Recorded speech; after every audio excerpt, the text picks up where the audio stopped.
इस खबर के केंद्र में वो करप्शन है जो हमारे देश को खोखला बना रहा है।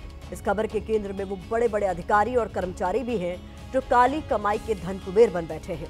हाल फिलहाल में ऐसे कई मामले सामने आए हैं। हरिद्वार नगर निगम में बड़ा जमीन घोटाला हुआ। जिस जमीन को खरीदने की कोई जरूरत नहीं थी, कुछ भ्रष्ट अफसरों ने अपनी जेब भरने के लिए उस जमीन को भी खरीदा। अब इस मामले में इन अधिकारियों पर गाज गिरी है। दूसरा मामला दिल्ली का है, जहां सीबीआई ने वरिष्ठ IRS अधिकारी अमित कुमार सिंघल के घर की तलाशी के दौरान 1 करोड़ रुपए नकद और 3.5 किलोग्राम सोना जब्त किया है। अधिकारी को गिरफ्तार कर लिया गया है। करप्शन का एक मामला कुछ दिन पहले ओडिशा की राजधानी भुवनेश्वर से भी सामने आया था, जहां विजिलेंस टीम को एक चीफ इंजीनियर के घर से 2 करोड़ से ज्यादा की नकदी बरामद हुई थी। वक्त वक्त पर एजेंसियां भ्रष्ट अधिकारियों पर कार्रवाई करती हैं। ऐसे धन कुबेर पकड़े भी जाते हैं जिन्होंने ब्लैक मनी की कालकोठरी बना रखी है, जो जनता का पैसा लूट रहे हैं। सच कहें तो भ्रष्टाचार पर सर्वत्र हाहाकार है, लेकिन फिर भी सब लाचार है। इसी भ्रष्टाचार का सबसे ताजा मामला सामने आया है उत्तराखंड के हरिद्वार से। हरिद्वार नगर निगम में हुए जमीन घोटाले में बड़े बड़े IAS अफसर, PCS अफसर, अधिकारी शामिल थे। आरोप है कि सब शासन की आंखों में धूल झोंककर अपनी जेबें भर रहे थे। इस वक्त आप मेरे साइड में जिन लोगों की तस्वीरें देख रहे हैं, ये वही अधिकारी हैं जिन पर उत्तराखंड सरकार ने जमीन घोटाला मामले में कड़ी कार्रवाई की है। इस मामले में 2 IAS, एक PCS अफसर समेत 10 अधिकारियों को निलंबित कर दिया गया है। ये घोटाला क्या था, इसके बारे में अब आपको बताती हूँ। घोटाला हरिद्वार नगर निगम में हुआ। निगम ने एक ऐसी जमीन खरीदी जो किसी काम की नहीं थी।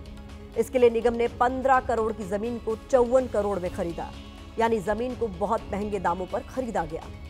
हरिद्वार नगर निगम को जमीन की जरूरत नहीं थी, उसके बाद भी जमीन को खरीदा गया। जमीन खरीद में नियमों का पालन भी नहीं किया गया। मतलब ये कि इन अधिकारियों ने नियमों को ताक पर रखकर इस घोटाले को अंजाम दिया और अपनी जेब भरी। इस मामले की शिकायत मुख्यमंत्री पुष्कर सिंह धामी से हुई थी, जिसके बाद जांच के आदेश दिए गए थे। पूरे मामले की जांच उत्तराखंड शासन में सचिव रणवीर चौहान ने की है, जिन्होंने मामले की पड़ताल कर 100 पेजों की रिपोर्ट शासन को सौंप दी थी, जिसके बाद इन अधिकारियों पर कार्रवाई हुई है। जिन अधिकारियों पर एक्शन लिया गया है उसमें हरिद्वार के DM कर्मेंद्र सिंह, हरिद्वार के पूर्व नगर आयुक्त वरुण चौधरी, SDM अजय वीर सिंह हैं। इसके अलावा कई अन्य अधिकारियों पर भी निलंबन की कार्रवाई हुई है। IAS और PCS अधिकारियों पर भ्रष्टाचार के आरोप लगना गंभीर मामला है।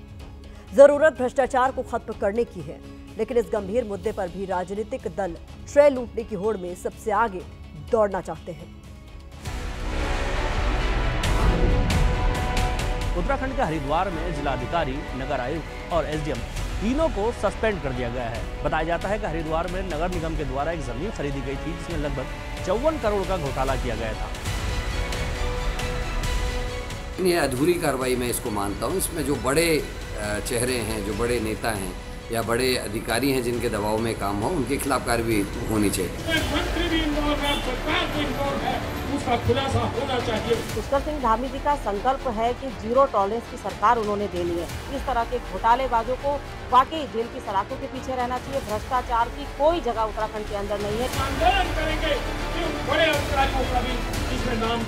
केवल सस्पेंड करने से कुछ नहीं होगा, उनको घर बैठाना चाहिए था। उनको अटैच कर दिया है बहुत महत्वपूर्ण विभागों में, जिससे कि पूरी की पूरी जांच को वो प्रभावित कर सकते हैं। 8 से 10 करोड़ की जमीन को 55 करोड़ के ऊपर की जमीन दिखाकर इसमें घोटाला करा गया। जिस तरह से ये कार्रवाई की गई है, वो एक बात तो साफ है कि मुख्यमंत्री पुष्कर सिंह धामी ने जो कहा है वो करके दिखाया है। उनका कहना था कि भ्रष्टाचार को बर्दाश्त नहीं किया जाएगा। इसी क्रम में उन्होंने तीनों अधिकारियों को आज सस्पेंड कर दिया है।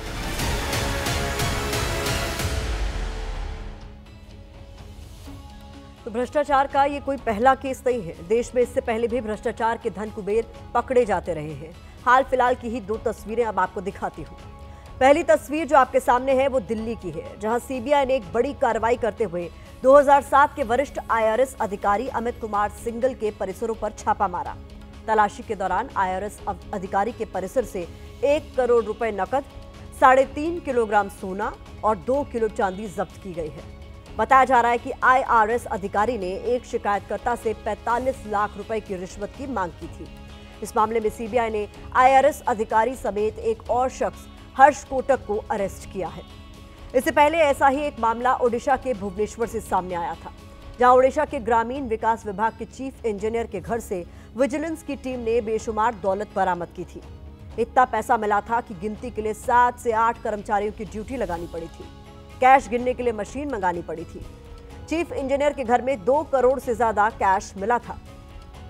सोचिए, भ्रष्टाचार का दीमक किस हद तक अंदर ही अंदर हमारे देश को खोखला कर रहा है। बड़े बड़े अधिकारी से लेकर चीफ इंजीनियर, सिपाही, चपरासी तक इसमें शामिल होते हैं। अब मैं आपको थोड़ा पीछे लेकर चलती हूँ। आपको याद होगा, पिछले साल दिसंबर में मध्य प्रदेश के भ्रष्ट सिपाही सौरभ शर्मा के ठिकानों पर छापा पड़ा था। परिवहन विभाग के सिपाही सौरभ शर्मा के घर से 52 किलो सोना, 2.5 क्विंटल चांदी और करोड़ों रुपए कैश और संपत्ति के कागजात मिले थे। खुलासा होने के बाद उम्मीद थी कि सौरभ शर्मा पर कड़ी कार्रवाई होगी, लेकिन आज भी कार्रवाई कछुए की चाल ही चल रही है। सौरभ शर्मा के भ्रष्टाचार का ये केस कोर्ट में है। केस में आज तक चार्जशीट दाखिल नहीं हुई है। 4 जांच एजेंसियों की जांच के बाद भी मामला अधर में लटका है। भ्रष्टाचार के केस में तो जांच एजेंसियों को तेजी से कार्रवाई करनी चाहिए, ताकि सौरभ शर्मा जैसे लोगों पर कड़ा एक्शन हो, ताकि दूसरे लोग भी भ्रष्टाचार करने की ना सोचें।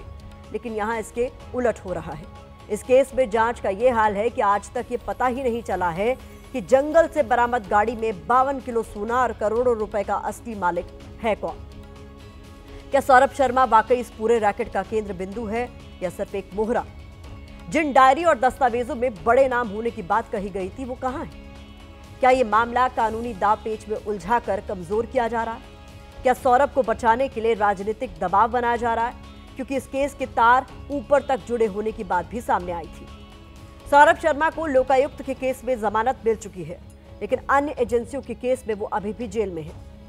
दरअसल भ्रष्टाचार इस कदर फैल गया है कि निकाले से भी नहीं निकल रहा। इस पर आज हमने एक्सपर्ट से बात की, सुनिए उन्होंने क्या कहा। IPS अफसर ट्रेनिंग में जाते थे, सिर्फ अपना कैमरा डिक्लेयर नहीं किया कि लाए हैं ड्यूटी बचाने के लिए, बर्खास्त हो जाते थे। आज बोरों में नोट मिल रहा है तो लोग कहते हैं कि नहीं, मैं इस्तीफा नहीं दूंगा। जो सख्ती होनी चाहिए उस लेवल की सख्ती नहीं हो रही है। अभी आप कैंसर को बैंड एड और लाल दवा से ट्रीट कर रहे हैं। इक्का दुक्का केसेस आपने पकड़े, बहुत अच्छी बात है, लेकिन इससे काम चलेगा? दिखाई ये पड़ रहा है कि जिनका प्रोसिक्यूशन सैंक्शन हो करके भ्रष्टाचार निवारण संगठन या विजिलेंस के यहाँ पेंडिंग है, महीनों से प्रोसिक्यूशन सैंक्शन नहीं दिया जा रहा। कौन बचा रहा है? अभी हमने आपको भ्रष्टाचार के जो केस दिखाए वो तो सिर्फ कुछ केस है। भ्रष्टाचार अब बहुत अंदर तक घुस गया है। केंद्रीय सतर्कता आयोग में साल 2023 में अधिकारियों और कर्मचारियों की कुल 74,000 से ज्यादा शिकायतें दर्ज हुई। इनमें से 66,373 शिकायतों का समाधान हुआ, जबकि 7,839 शिकायतें लंबित हैं। साल 2023 में रेलवे कर्मचारियों पर भ्रष्टाचार की 10,447 शिकायतें मिली थी। शहरी और आवास मामलों के मंत्रालय के कर्मचारियों पर 7,665 शिकायतें दर्ज हुई। बैंकिंग क्षेत्र के कर्मचारियों पर भ्रष्टाचार की 7,000 से ज्यादा शिकायतें दर्ज हुई।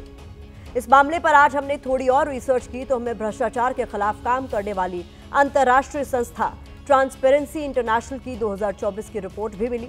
इस रिपोर्ट में बताया गया है कि कौन सा देश भ्रष्टाचार के मामले में कहां पर है। 180 देशों की इस लिस्ट में भारत 96वें पायदान पर है, जो पिछले 10 सालों में भारत की सबसे खराब रैंकिंग है।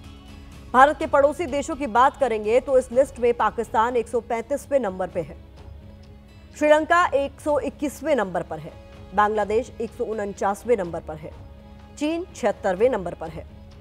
भ्रष्टाचार के इस दीमक को खत्म किया जा सकता है, लेकिन इसके लिए कोर्ट को सख्त सजा सुनानी होगी, देश में सख्त कानून बनाना होगा, जांच एजेंसियों को तेजी से जांच करनी होगी। आपको और हमको अपनी जिम्मेदारियों को समझना होगा। जल्दी काम कराने के लिए जो पैसे हम सरकारी कर्मचारियों के आगे खिसकाते हैं, उससे हमें और आपको बचना होगा।